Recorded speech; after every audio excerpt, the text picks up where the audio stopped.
हर व्यक्ति जब मंदिर जाता है तो वह भगवान की पूजा करने के साथ साथ एक और कार्य करता है, और वह है मंदिर में जाकर घंटी बजाना। लेकिन दोस्तों, क्या आपने कभी सोचा है कि मंदिर में घंटी बजाने से पाप भी लग सकता है?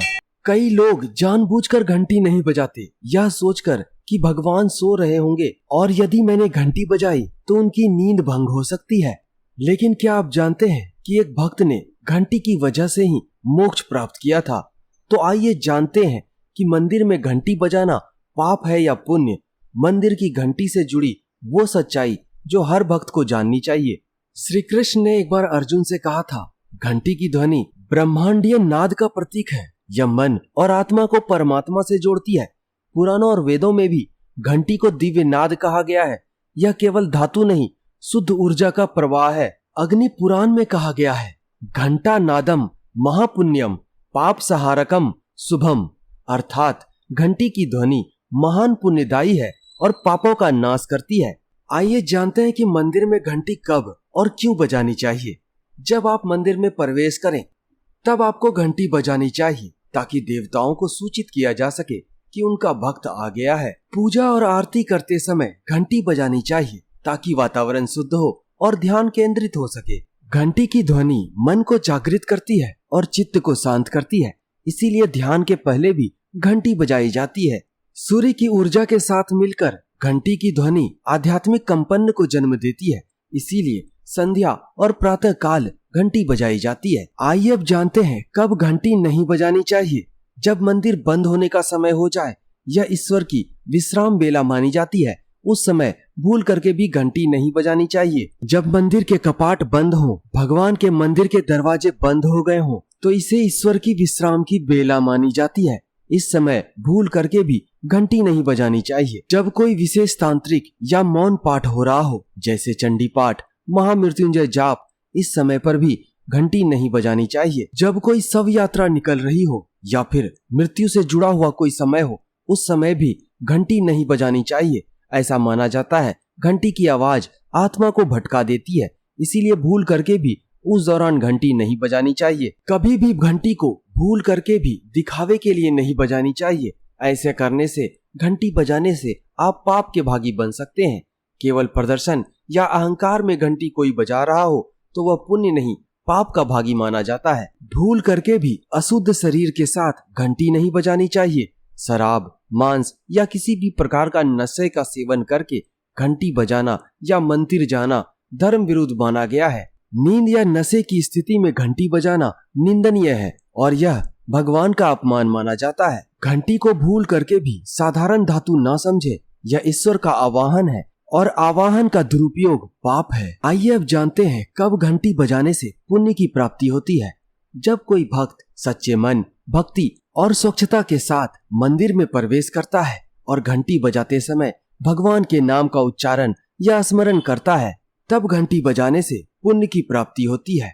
जब भी घर में पूजा या भजन के दौरान प्रेम पूर्वक घंटी बजाई जाती है, तब पुण्य की प्राप्ति होती है। स्कंद पुराण कहता है, यह प्रातः काले देवालये नादम करोति स पाप मुक्तो भवति, अर्थात जो भक्त सुबह मंदिर में घंटी बजाता है वह अपने पापों से मुक्त हो जाता है। ये अब जानते हैं कब घंटी बजाने से पाप लगता है।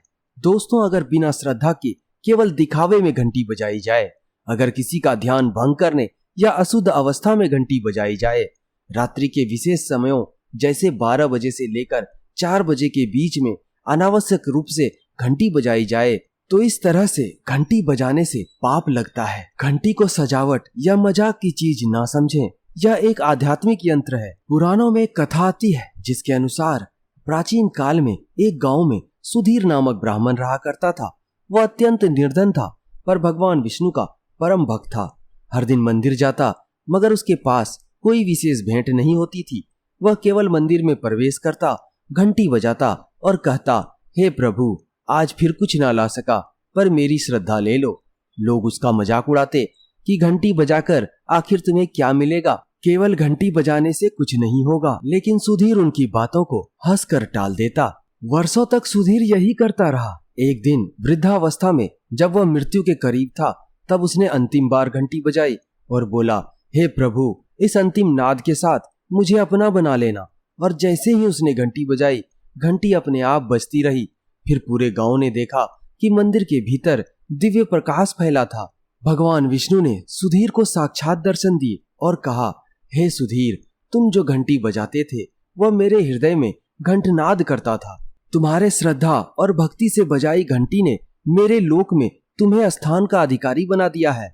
तुम्हारे सारे पापों और कष्टों का अंत हो गया है। अब तुम मेरे धाम चलो। इस तरह से केवल घंटी बजाकर सुधीर भगवान विष्णु के परम धाम का अधिकारी हो गया। इस कथा से स्पष्ट है कि घंटी केवल ध्वनि नहीं, श्रद्धा का संवाद है। दोस्तों, वैज्ञानिक रूप से भी माने तो घंटी की ध्वनि सामान्य नहीं होती। इसमें कांसा, तांबा, जस्ता, चांदी, सोना इत्यादि मिलाए जाते हैं। यह ध्वनि 7 चक्रों को जागृत करती है। ध्वनि का कंपन 3 सेकंड तक दिमाग में रहता है, जिससे एकाग्रता और सकारात्मकता आती है। यह वातावरण से बैक्टीरिया और नकारात्मक ऊर्जा घटाती है, इसीलिए पूजा स्थल शांत और पवित्र लगते हैं। घंटी का मतलब होता है कि अब मैं संसार से हटकर ईश्वर से जुड़ रहा हूँ। यह शरीर, मन और आत्मा को एक साथ लाकर ध्यान और भक्ति की स्थिति बनाती है। यह एक तरह की साउंड थेरेपी भी है जो अवचेतन मन को साफ करती है। तो दोस्तों, आपने जाना कि मंदिर में घंटी बजाना न केवल पुण्य है, बल्कि यह वह पुल है जो आपके और ईश्वर के बीच संपर्क बनाता है। श्रद्धा और भावना से बजाई गई घंटी एक छोटी सी क्रिया होकर भी जीवन के मोक्ष का मार्ग बन सकती है। इसीलिए जब आप अगली बार मंदिर जाएं तो घंटी को सिर झुकाकर बजाएं। जब भी घंटी को बजाएं तो खूब श्रद्धा और भक्ति के साथ घंटी को बजाएं, क्योंकि हो सकता है शायद प्रभु उसी क्षण आपकी आत्मा की घंटी सुनने को तत्पर हों। तो इस तरह से आज के इस वीडियो में आपने जाना कि कब घंटी बजानी चाहिए और कब घंटी नहीं बजानी चाहिए, कब घंटी बजाने से हम पाप के भागी बनते हैं और कब घंटी बजाने से हमें पुण्य की प्राप्ति होती है।